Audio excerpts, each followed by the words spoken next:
Sweet corn మంచి ఆదాయాన్ని ఇచ్చే పంటగా రైతుల ఆదరణ పొందుతోంది. తక్కువ పెట్టుబడితో తక్కువ సమయంలోనే అధిక దిగుబడి వస్తుండటంతో చాలా మంది రైతులు ఈ పంట సాగుకు మొగ్గు చూపుతున్నారు. ప్రస్తుతం ఖరీఫ్ సీజన్ దగ్గర పట్టడంతో రైతులు సాగుకు సిద్ధమవుతున్నారు. అయితే మేలైన రకాలను ఎంచుకుని సాగులో కొద్దిపాటి మెలకువలు పాటిస్తే అధిక దిగుబడులు సాధించొచ్చని తెలియజేస్తున్నారు చింతపల్లి వ్యవసాయ పరిశోధనా స్థానం శాస్త్రవేత్త సందీప్ నాయక్.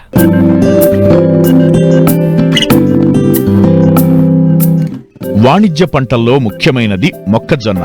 దీనిని ఆహారంగానే కాక దాణా రూపంలోనూ, పశువులకు మేతగాను, వివిధ పరిశ్రమల్లో ముడిసరుకుగాను ఉపయోగిస్తున్నారు.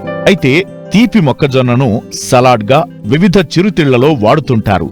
అందుకే దీనికి డిమాండ్ ఎక్కువ.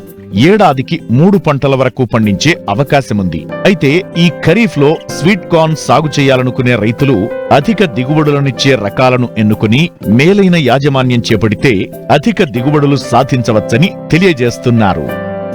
ఇక్కడ మీరు చూసినట్లయితే మనం ఇక్కడ స్వీట్ కార్న్ అంటే మాధురి అనే వెరైటీ, ఒక హైబ్రిడ్ వెరైటీ వేసున్నాము. స్వీట్ కార్న్ అనేది ముఖ్యంగా రైతులకి, గిరిజన రైతులకి అధిక ఆదాయాన్ని ఒక 90 నుంచి 100 రోజుల్లోనే మన పచ్చికండలు గమనినట్లయితే ఒక కండె 5 నుంచి 7 రూపాయల వరకు రైతు వారీగా వెళ్ళడం జరుగుతుంది. తద్వారా ఒక ఎకరానికి దాదాపు 60,000 రూపాయల నుంచి 70,000 రూపాయల ఆదాయం సమకూరుతుంది. ముఖ్యంగా మన హ్యాడ్ జోన్ అత్యంత అనుకూలం. స్వీట్ కార్న్ కానీ మొక్కజొన్న కానీ అత్యంత అనుకూలమైన పంట. మనకి ముఖ్యంగా దీన్ని 3 సార్లు అంటే ఒక సంవత్సర కాలంలో ప్రీ ఖరీఫ్ అంటే మనకి గనక ఏప్రిల్లో గనక మొక్కజొన్న కానీ స్వీట్ కార్న్ కానీ వేసుకున్నట్లయితే జూన్ జూలై కల్లా హార్వెస్ట్ చేసుకోవచ్చు, ఒక పంట తీసుకోవచ్చు. దాని తర్వాత వర్షాధారంగా మళ్ళీ మనం ఆగస్టులో వేసుకున్నట్లయితే నవంబర్లో ఇంకొక కోత తీయవచ్చు. దాని తర్వాత జనవరిలో కూడా వేసుకున్న నీటి సదుపాయం కనుక ఉన్నట్లయితే రైతు వారీగా వేసుకోవచ్చండి. మనకి మొక్కజొన్న ఈ మన హై ఆల్టిట్యూడ్ ట్రైబల్ జోన్లో 12,000 హెక్టార్లు ఏరియా ఉండేది, ఇప్పుడు దాదాపు 8,000 హెక్టార్లకి తగ్గిపోయింది. ముఖ్యంగా దీనికి కారణం కాండం తొలచు పురుగు. కాండం తొలచు పురుగు అనేది మనకి ఎక్కువగా ఇక్కడ మొక్కజొన్నలో గత 5 సంవత్సరాలుగా మనం గమనించడం జరుగుతుంది. దానికి సంబంధించిన యాజమాన్యం కూడా మనకి విత్తన శుద్ధి, ఇమిడాక్లోప్రిడ్ అనే మందుతో విత్తన శుద్ధి చేసుకోవచ్చు.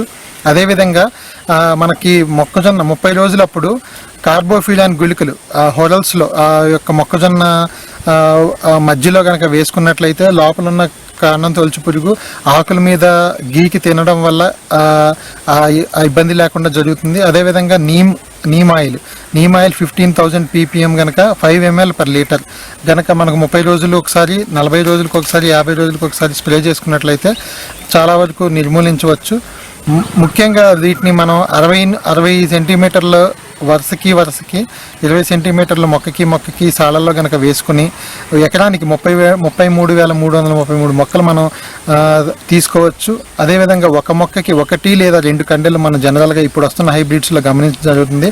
మనకు ఒక కండె కనుక 6 నుంచి 10 రూపాయలు, సుమారు 5 రూపాయలు వెళ్ళింది అనుకుంటే 33,000తో 1,50,000 రూపాయల దిగుబడి కూడా రైతు సరాసరిగా తీసుకునే అవకాశం ఉంటుంది.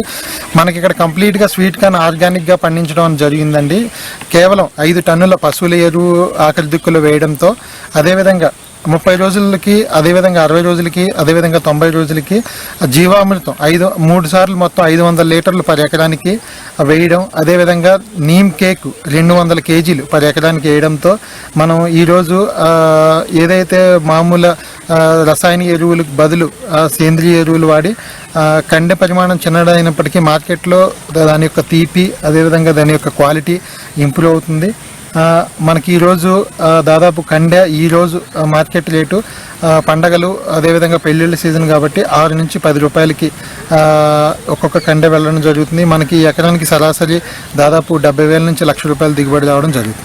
విత్తనం మొదలుకొని నీటి యాజమాన్యం, ఎరువుల యాజమాన్యం పాటిస్తే మంచి దిగుబడులను తీయవచ్చు. అంతేకాకుండా మార్కెట్కు అనుగుణంగా ప్రణాళికాబద్ధంగా సాగు చేయడం వలన నిరంతరంగా పంట దిగుబడులు వచ్చి మార్కెట్లో ఒకసారి కాకపోయినా మరోసారి మంచి ధర లభించే అవకాశముంది.